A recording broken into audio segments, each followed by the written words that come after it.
la lucha callejera, para que se reconozca el primer derecho que tiene un laburante, que es a trabajar.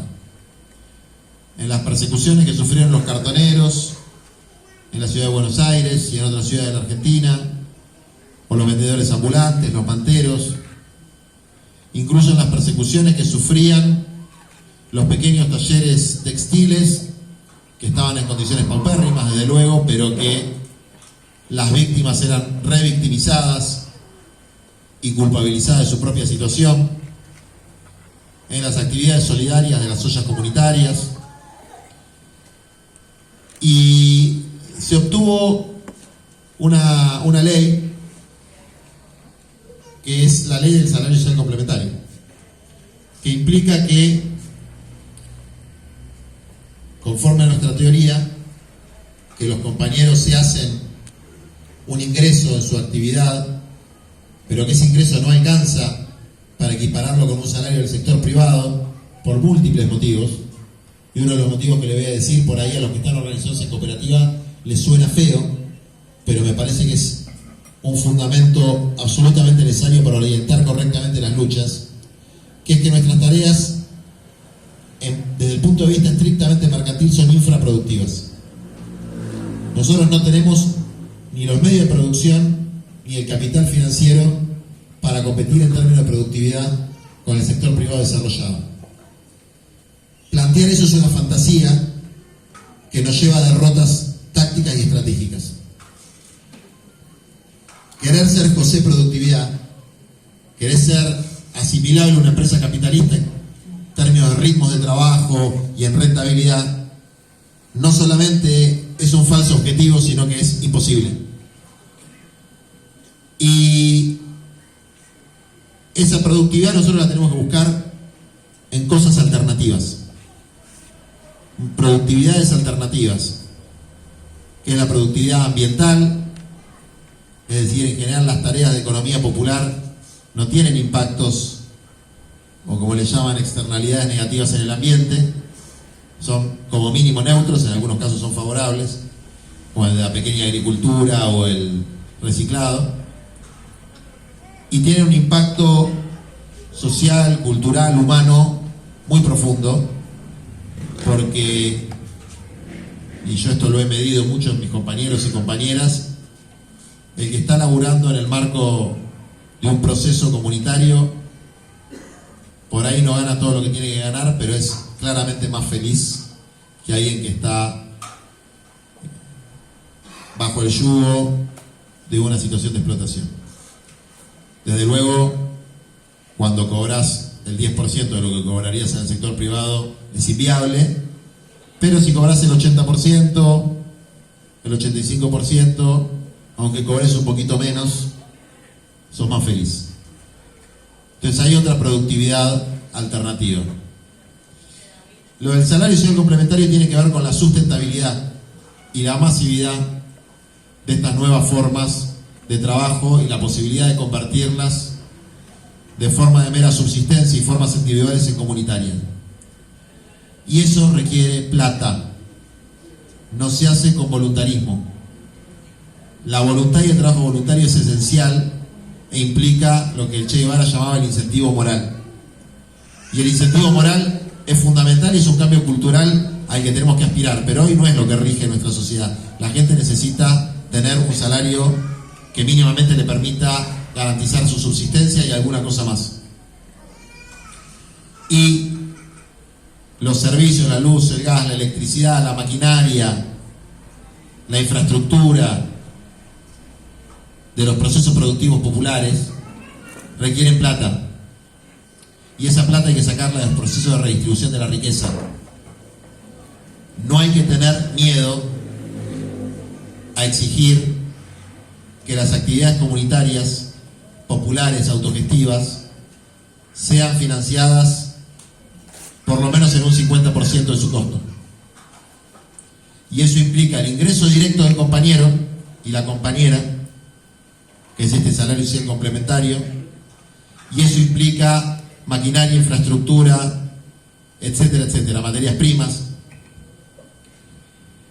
nosotros logramos un avance fuerte en la Argentina. Ahora les voy a contar las desviaciones también. En la que, por ejemplo, este paradigma de la desconfianza, que es cruel, que es indignante, que es contarle las costillas a los pobres, lo que contaba Dai, ya la verdad que no sé cómo les da la cara a algunos sinvergüenzas de traje y corbata para ir a chequear si alguien tiene más o menos agujeros en las medias para darle una miseria de ingreso. La verdad que no sé cómo se les cae la cara de vergüenza, pero hay niveles de deshumanización de la conciencia humana que llegan a eso. Y la selección de los cupos que atraviesa esos procesos de validación injustos, burocráticos, crueles, nosotros logramos que esté a cargo de las organizaciones populares, con personería jurídica, con una serie de requisitos, con una suerte de certificado de pobre que ahí por lo menos no es tan jodido porque es más automático, es decir, tocan un botón en la computadora y si no tenés patrimonio ni grandes gastos, etcétera, entras, cosa que es relativamente razonable. Y los cupos tienen que estar asociados a una actividad. Entonces, si el compañero o la compañera están en el almacén popular, en la tienda popular, desarrollando una actividad de comercialización de productos, bueno, son 10 compañeros, tienen 10 cupos del salario social complementario como reconocimiento de su trabajo. Y si hay 200 cartoneros realizando su actividad, tienen 200 cupos realizando su actividad. Pero además están las unidades de gestión, que son de alguna manera agrupamientos de cooperativas y grupos de trabajo que reciben los fondos para financiar los proyectos productivos. Y esto es estable en términos de que el salario social complementario logramos que se ajuste con el salario mínimo vital y móvil, es el 50%, y los proyectos se renuevan cada 6 meses. Hasta ahora venimos hace 7 años sosteniéndolo, desde luego con un nivel de lucha, pero que a la vez nos ha permitido este proceso una masividad y un entramado organizativo que es muy difícil de desarmar, y muy difícil de desarmar sobre todo sin un proceso represivo muy fuerte que hasta ahora el sistema político argentino, incluso durante el gobierno neoliberal de Macri, decidió no hacer, y esperemos que no pase, ¿no? Porque los muertos los ponen siempre los pobres. Entonces, los movimientos populares se han convertido en una herramienta con 3 funciones. Una función esencialmente productiva, de organización del trabajo. Por eso nos dicen gerentes de la pobreza, ¿no? Porque organizamos el trabajo como movimiento de nuestros compañeros más pobres. Hay una suerte de gerenciamiento, que es un gerenciamiento que para nosotros en realidad es una coordinación de actividades, que es una administración de los frutos del trabajo colectivo. Pero ellos le llaman gerenciamiento peyorativamente para poner a los militantes populares, a las organizaciones comunitarias, en el rol de intermediarios sospechados de corrupción, sospechados de tomar ventaja de esa posición organizativa que tienen. Y lamentablemente a veces pasa. Y de hechos puntuales se construyen generalizaciones. Y eso nos ha debilitado. Y pasan también factores de arbitrariedad. Así como existe la arbitrariedad del asistente social que va a la casa de ella y dice: che, pero tenés 2 ladrillos, entonces no te corresponde. También en las organizaciones populares hay arbitrariedad. Pero hay una arbitrariedad forzada. Porque si nosotros tenemos 2 cupos del salario social complementario y tenemos 3 compañeros que están realizando la actividad, que lo necesitan, alguien, la organización, la asamblea, no importa, decide arbitrariamente quién cobra y quién no.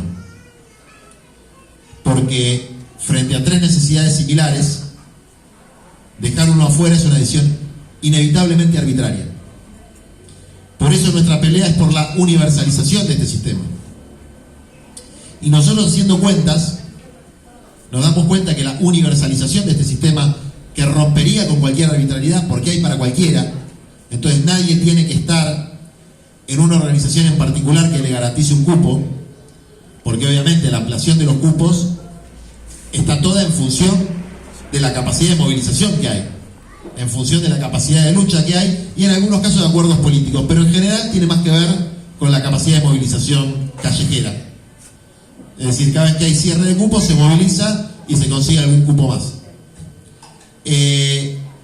Para terminar con eso, hay que garantizar el derecho al salario como un derecho universal de todos los trabajadores y trabajadoras, esté en el sector público, esté en el sector privado o esté en el sector popular. Esto implica que crezca una narrativa. Cuando nosotros planteamos esto, le quieren pagar un salario a alguien que no trabaja. Y frente a esta narrativa, nosotros tenemos que demostrar con una práctica consecuente que los compañeros trabajan. ¿Y por qué lo tenemos que demostrar? Porque este discurso penetra dentro de la clase trabajadora activa. Vos con tus impuestos pagás a los vagos de mierda que no trabajan, a los planeros, a la negra esta, a la paragua esta, a la boliviana esta, porque encima se mezcla con la xenofobia, con el que me vienen a sacar los puestos de trabajo, etcétera. Entonces, es una pelea cultural muy importante mostrar que estas tareas son socialmente útiles, y el feminismo nos ha ayudado en este tema. ¿Por qué? Porque visibilizó el valor económico de las tareas de cuidado. Que las tareas de cuidado tienen un valor económico que no se mide en el PBI, pero que si se midiera sería muy importante. Incluso las tareas de cuidado intradomiciliarias, o las tareas como marca la compañera, que es cuidar a los pibes y las pibas de la vecina. Estas tareas de cuidado son, en nuestros movimientos, más o menos el 50% de la fuerza de trabajo agrupada en el marco de la economía popular organizada. Tareas de cuidado en comedores, en merenderos, en bachilleratos populares, en centros de primera infancia, en centros deportivos. Entonces son cientos de miles de compañeros y sobre todo compañeras que trabajan media jornada en estas actividades con mucho amor y con mucho esfuerzo por medio salario mínimo vital y móvil. Y después tenemos las otras ramas de actividad, y nosotros lo dividimos por rama porque queremos mostrar la naturaleza gremial, la naturaleza laboral de nuestros movimientos, que es más importante que la territorial desde nuestro punto de vista. Porque al organizarnos por territorio al principio, deslaboralizábamos a los compañeros, eran vecinos de los barrios pobres. Y nosotros queremos reivindicar la identidad de cada uno de nosotros como trabajador y trabajadora, más allá del barrio en el que viva.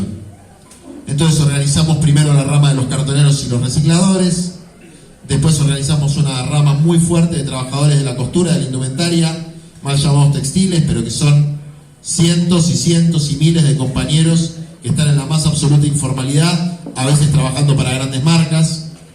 Organizamos la tarea de los pequeños productores rurales, que están en situación también similares a la esclavitud por arriendos muy altos. Son al menos 60.000 en la Argentina, productores frutícolas que no tienen vivienda propia, que viven en chozas dentro de los campos que alquilan.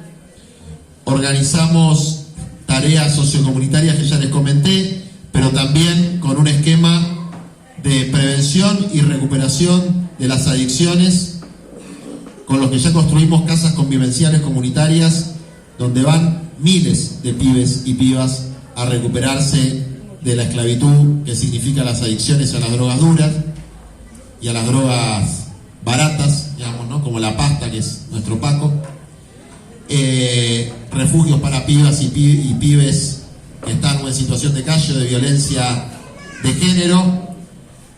Y una rama muy interesante, bueno, las empresas recuperadas, desde luego, y una rama muy interesante que nos ha dado unos resultados impresionantes en términos no solamente humanos, sino de seguridad, que está tan de moda, que es la de liberados y familiares, que son los hombres y mujeres que salen de estar en un contexto de encierro y que si rápidamente no se insertan en un grupo de trabajo, 7 de cada 10 vuelven a caer presos en menos de un año. Lo cual es absolutamente lógico, porque si salís de estar torturado en un penal sin un mango y sin una red de contención, medio que no hay otra posibilidad. Es un tema de sentido común.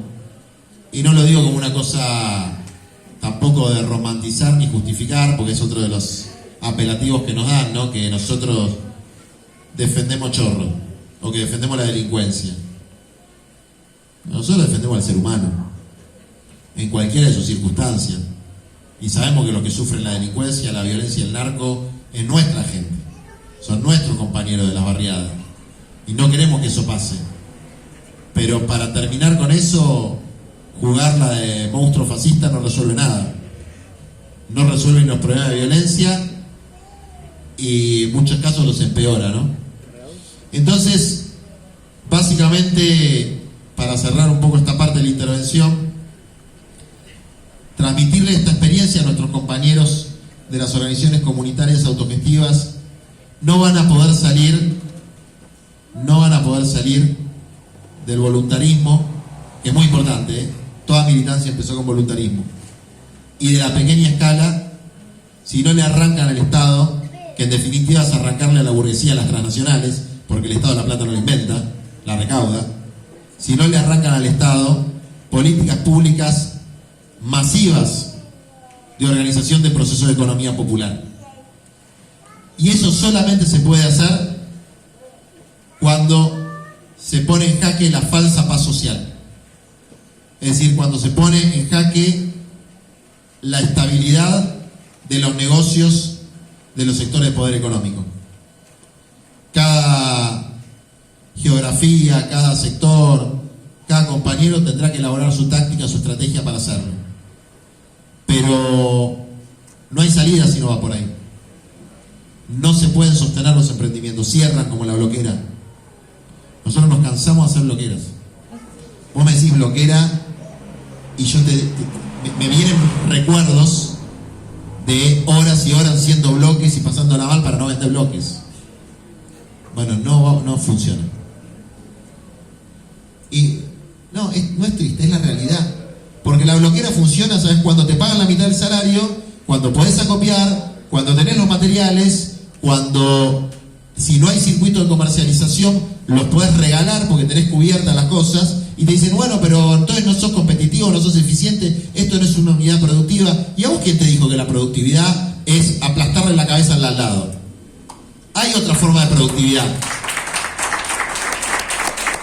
Y si no lo hacen por comprensión de que esta nueva forma de productividad no son el pasado, sino que son el futuro, porque si seguimos con la forma de productividad vigentes, nos vamos a quedar sin planeta en 20, 30, 40 años, no sé cuánto.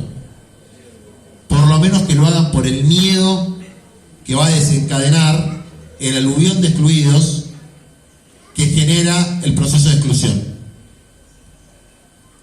Porque es de sentido común también. No va a salir un jardín de rosas en una sociedad que deja un 20, un 30, un 40, un 50% de sus integrantes en la más absoluta exclusión. No va a haber posibilidad de una vida digna para nadie, salvo para ese 1% que está encapsulado en sus countries, en sus barrios privados, con seguridad armada, y hasta ahí nomás, te digo, hasta ahí nomás. Entonces, fortalecer esta identidad de cada compañera que está en una olla popular como una trabajadora, y que eso es una actividad laboral, aunque no esté remunerada, pero que debería estarlo. Y que cada compañera que está vendiendo, ¿cómo se llaman acá las galletitas esas que venden? No, esa no sé. Cara sucia. Cada compañera que está vendiendo cara sucia es una trabajadora que no tiene ingresos suficientes para vivir y que requiere tener un salario social complementario. Y que lo que cobra la compañera es un salario social complementario. Es un salario social complementario. Listo.